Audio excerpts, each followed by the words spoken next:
여러분 안녕하세요. 오늘은 교과서 42쪽 김소월 시인의 가는 길을 공부해 볼까 합니다. 먼저 감상열기를 보도록 할게요. 자, 이 작품은 우리 민족의 보편적 정서인 정안을 진솔하게 표현한 시라고 했습니다. 운율과 표현이 화자의 정서와 어떤 연관성이 있는지를 생각해 보면서 감상해 보라고 했는데요. 정안이라고 하는 건 슬픔이죠. 쉽게 말해서 심화된 슬픔입니다. 그리고 김서월 시인의 운율은 여러분이 알고 있는 것처럼 7호조의 삼음보다라고 얘기를 많이 할 거예요. 근데 7호조라고 하니까 이음보 아닌가 생각하기 쉽잖아요. 그런데 이제 앞에 있는 7을 둘로 나누면 3, 4로 나눌 수 있을 거예요. 또는 4, 3, 5 이렇게 나눌 수 있어요. 물론 글자 수가 딱딱 맞아 떨어지는 건 아닐 겁니다. 뭐 어찌되었든 삼음보 율격을 저런 형식으로 가지고 있다라고 얘기를 하는데요. 한번 살펴볼까요? 1년을 보세요. 그립다 세 글자, 말을 할까 네 글자, 한이 그리워 다섯 글자, 3, 4, 5로 돼 있잖아요. 한 행이 한 음보예요. 1음보, 2음보, 3음보, 한 년이 3음보로 되어 있는데 2연을 볼까요? 그냥 갈까 네 글자, 그래도 세 글자, 다시도 한번 다섯 글자, 한 음보, 두 음보, 세 음보. 1년과 2연은 하나의 연이 3음보를 취하고 있어요. 그러니까 한 행이 한 음보를 가지고 있는 특징을 가지고 있다는 얘기죠. 근데 3, 4연은 좀 달라요. 자, 그럼 1년과 3, 4연을 나눠볼게요. 자, 3년은 저산에도 까마귀, 들에 까마귀. 그래서 한 음보, 두 음보, 세 음보, 한 행이 3음보를 다 가지고 있어요. 근데 그 밑에 봤더니 서산에는 해진다고 지적입니다. 두 개의 행에 걸쳐서 3음보를 갖추고 있어요. 한 행이 3음보인 경우도 있고 두 개의 행을 가져서 3음보를 형성하는 경우도 있어요. 1년과 2년하고는 좀 다르죠. 사연도 마찬가지 형식으로 되어 있습니다. 그래서 어찌되었든 우리는 김서열 시인의 작품을 음보를 따질 때 3음보라고 얘기를 합니다. 그리고 또 하나 이렇게 음보라고 하는 음악성을 찾을 때 율격을 3음보라고 하는 것 외에도 마지막 년에 보면 앞강물 뒷강물 흐르는 물은 어서 따라오라고 따라가자고 흘러도 연달아 흐릅디다려라고 하는 이 마지막 년에 리을음과 니은, 미음, 이응음을 많이 써서 운율을 형성하게 하기도 한다라는 말을 해요. 이 리을이라고 하는 것은 물, 흐를 류자를 써서 유음이라고 합니다. 그 다음에 니은, 미음, 이응은 코비자를 써서 비음이에요. 코에서 나는 소리예요. 그래서 비음이라고 합니다. 이러한 유음과 비음을 섞어서 운율을 형성하게 하는데 이게 음악성의 효과를 가지고 있죠. 운율적 특징입니다. 또한 음악성이라는 운율만 갖고 있는 게 아니라 실질적으로 강물이 흐르는 듯한 시적 효과도 갖고 있다고 해요. 그럼 이제 표현상 특징도 되는 거죠. 운율적 특징만 되는 것이 아니라 표현상 특징도 된다고 하는 두 가지 측면을 갖고 있는 분이 마지막 년인데요. 물론 음보도 3음보이죠. 그래서 어찌되었든 1년과 2년은 한 년이 3음보, 한 행이 한 음보인데 3년과 4년은 두 개의 연이 3음보이거나 하나의 행이 두 개의 행이 3음보이거나 하나의 행이 3음보인 특징을 가지고 있습니다. 그럼 이러한 운율적 특징이 화자의 정서인 정안과 어떻게 어우러져 있는지를 살펴보면 되는데요. 근데 여기에 또 표현이라는 것이 있잖아요. 자, 이제 표현이라고 하는 것은 여기에 되게 여러 가지가 있는데요. 그 중에서 1년과 2년이 화자의 정서를 얘기해요. 1년의 첫 단어가 시어가 그립다이잖아요.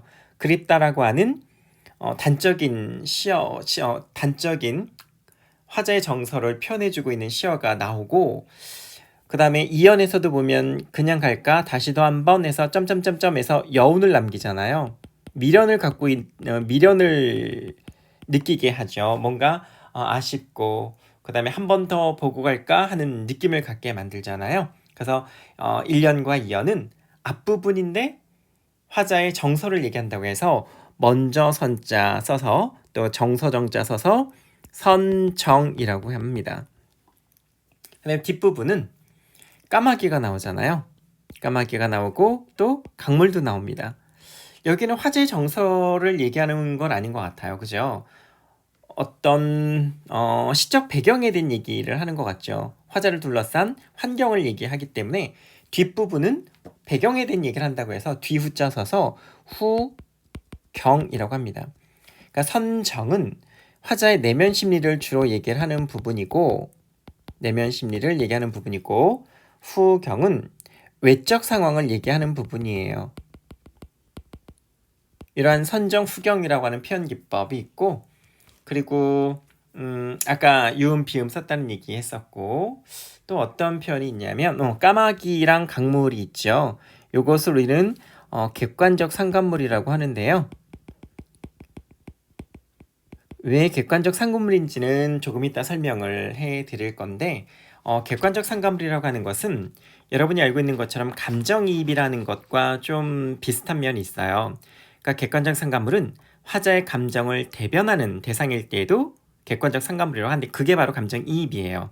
그 다음에 화자의 감정과 일치하지 않는 대상일 때도 객관적 상관물인데, 여기는 까마귀나 강물은 화자의 감정을 대변하나요, 안 하나요? 안 하죠. 화자의 감정과 일치하지 않잖아요. 그래서 화자의 감정과 일치하지 않은 대상인 객관적 상관물이라고 얘기를 하는데요. 다음번에 배울 서정주 시인의 귀촉도라는 작품이 있어요.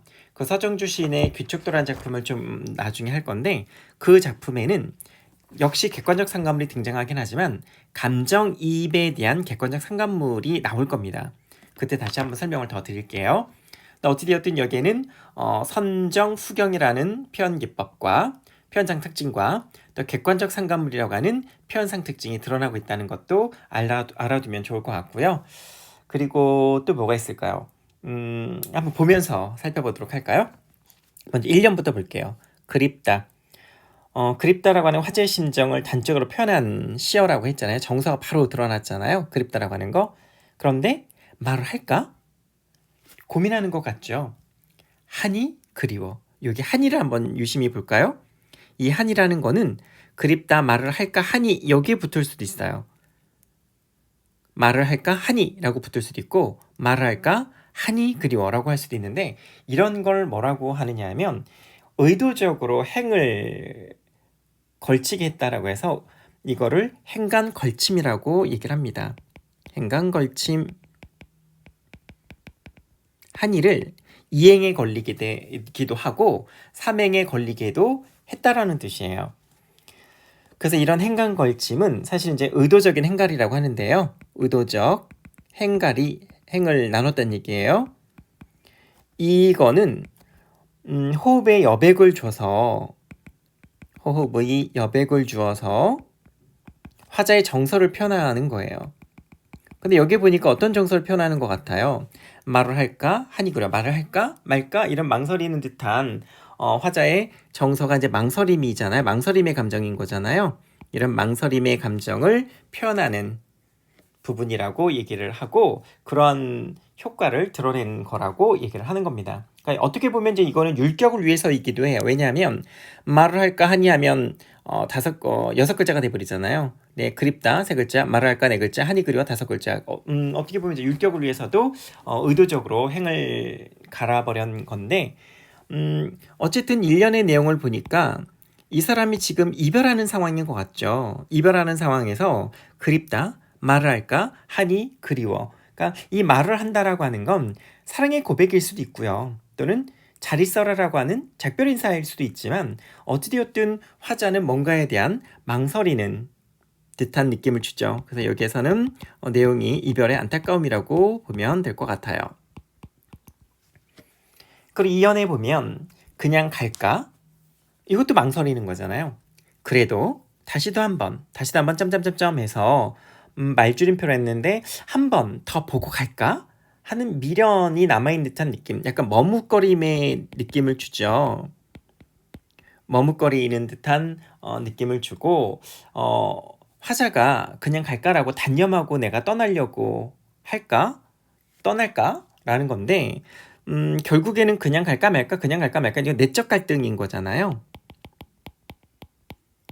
말할까 말까 하는 것도 내적 갈등인데, 여기서도 이제 내적 갈등인데, 단념하고 떠나려고 하는데 그래도 뭐가 조금 미련이 남는다, 그런 얘기인 거예요. 그래서 여기서 이연의 내용은 망설임과 갈등이 심하라고 얘기를 합니다.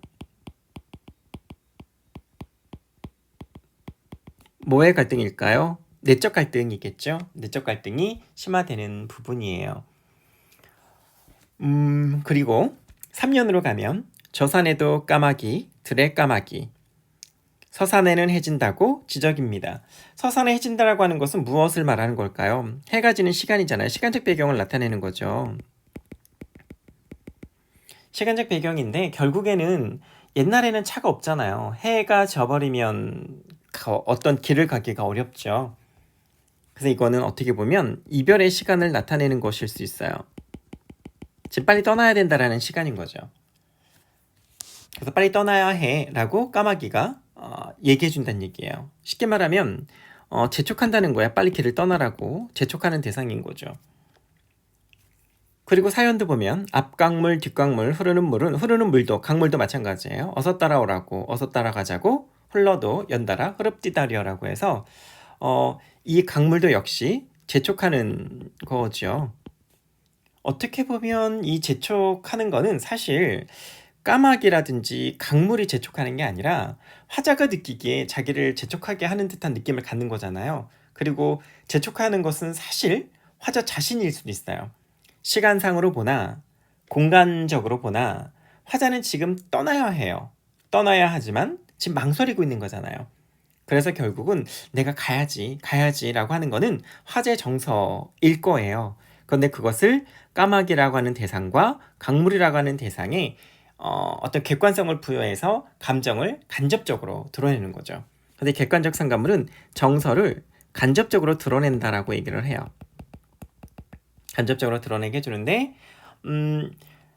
이 까마귀라든지 강물은 결국 화자에게 이별을 재촉하는 대상이기도 하지만 화자의 정서인 슬픔이라고 하는 것을 간접적으로 드러내게 해주는 것이고요. 재촉하는 것이기도 하고요. 그리고 이별의 안타까움을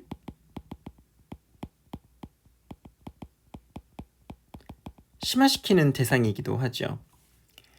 까마귀가 실질적으로 재촉하거나 강물이 실질적으로 재촉하는 건 아니잖아요. 화자가 느끼는 거잖아요. 그러니까 화자의 정서가 투영되었다는 얘기죠. 간접적으로.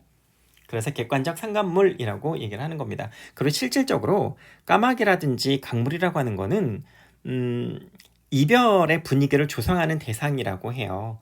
그러니까 까마귀 자체가 어둡고 슬픈 이미지잖아요. 그래서 이별의 분위기를 조성하는 대상이고 강물도 마찬가지예요. 그러니까 시간이 흘러가게 만드는 거잖아요. 시간이 흘러가서 막 떠나가게 만드는 거잖아요. 떠나가게 만드는 거라서 이별의 이미지를 지니고 있기는 하는데 그 이별의 이미지를 지니고 있는 그 대상들이 화자로 하여금 재촉하게 만들어서 이별의 안타까움을 식임화시켜서 정서를 간접적으로 드러내게 해주는 역할을 한다라고 해서 화자의 정서가 간접적으로 드러나는 객관적 상감물이라고 얘기를 하는 겁니다. 그래서 앞강물 뒷강물 흐르는 물은 어서 따라오라고 어서 따라가자고 이거는 역시 이제 이별을 재촉하는 거죠.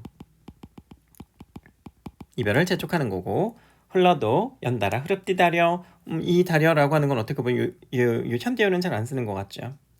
이거는 평북방언이라고 합니다. 그래서 3년의 내용이나 사연의 내용이나 비슷한데요. 3년은 까마귀가 재촉을 하는 거고 사연은 강물이 재촉하는 거죠. 근데 그 재촉하게 느끼는 건 이제 화자가 느낀다는 얘기죠. 그래서 보면 1년과 3, 4연이 좀 다르잖아요. 1년과 3, 4연이 1년은 화자가 막 망설이는 듯한 느낌이고 그래서 막 머뭇머뭇하잖아요. 근데 3, 4연은 빨리빨리 가게 만들잖아요.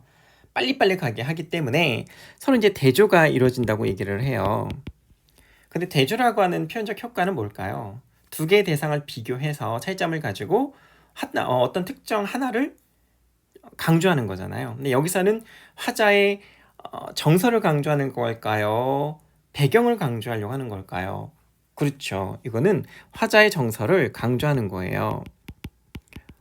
화자의 정서, 어떤 정서를 강조할까요? 그래요. 여기 그립다라는 말이 나왔으니까 그리움도 있을 것이고 떠나야 되는데 떠나지 못하는 망설임이라고 하는 감정도 강조하는 것이고 그럴 수 있죠. 이런 대조적인 표현도 있다라고 하는 거 알아두면 좋겠네요. 그리고 여기서 또 살펴볼 것이 뭐가 있을까요? 아까 일리언은 망설이는 듯한 머뭇거림의 느낌을 준다고 했었잖아요. 그러다 보니 빨리 읽는 게 좋을까요? 천천히 느리게 읽는 게 좋을까요? 그래서 느리게 읽는 것이 더 어울리겠죠. 그 다음에 3, 4는 재촉한다고 그랬잖아요. 그럼 빨리 읽어야 될까요? 천천히 읽어야 될까요? 그래요. 빨리 읽어야 되겠죠. 그래서 이제 이거를 이렇게 얘기하기도 해요. 자, 1, 2연 묶었죠. 그 다음에 3, 4연 묶었어요. 자, 1, 2연과 3, 4연은 운율적 특징으로 봤을 때 1, 2연은 한 행이 이름보예요. 아까 봤잖아요. 그립다 하는 보, 말할까 하는 보, 하니 그리워 하는 보에서 3음보잖아요. 한 행이 하는 보를 이루고 있었죠. 그런데 3, 4연은 어땠어요? 한 행이 3음보를 이루기도 하고 또는 두 개의 행이 3음보를 이루기도 하잖아요. 그래서 여기서는 1 내지 3음보를 이루기도 한다. 몇 행이? 한 행이 1 내지 3음보를 갖추고 있기도 하더라 라고 얘기합니다. 맨 지적입니다 하는 보고 서산에는 해진다고 두 음보잖아요. 그리고 또 어떤 차이점을 가지고 있냐면 시행의 길이로 봤을 때 1년과 2년은 시행이 어때요? 비교적 짧잖아요. 짧은 시행이에요. 3, 4년은 어때요? 긴 시행이죠. 이걸 호흡과도 관련시켜서 설명을 아까 했었는데 1, 2년은 빠르게 읽는 게 좋아요? 느리게 읽는 게 좋아요? 그렇죠. 느린 호흡으로 읽어야 해요. 짧은 시행이지만 느리게 읽어서 망설이는 듯한 느낌을 주게 하고 3년과 4년은 시행이 길지만 재촉하는 거니까 빠른 호흡으로 읽어줘야겠죠. 이런 차이가 있다는 걸 알고 있으면 좋은데요.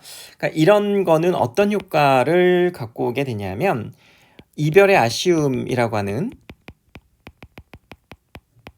정서를 드러냈고 또는 이별의 아쉬움은 이제 임에 대한 그림이겠죠.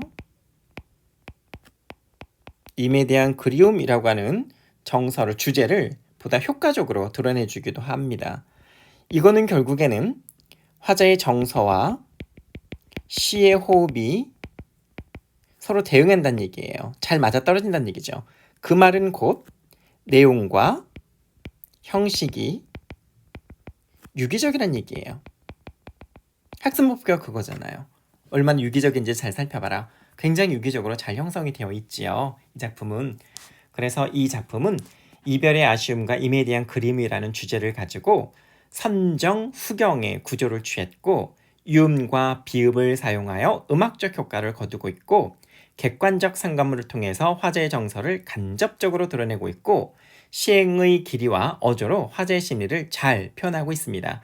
더군다나 전통적 율격인 삼음보 율격으로 애상적인 정서를 드러내는 작품이라고 알고 있으면 됩니다. 자, 여기까지 하고 다음 시간에는 서정주 시인의 귀촉도를 똑같은 삼음보 율격의 형식인 시로 한번 비교하면서 살펴보도록 하겠습니다. 그리고 정우승 시인의 슬픔이 기쁨의 개를 통해서 형식적인 특성과 주제의 관련성이 얼마나 잘 유기적으로 형성되어 있는지도 같이 살펴보도록 하겠습니다. 감사합니다.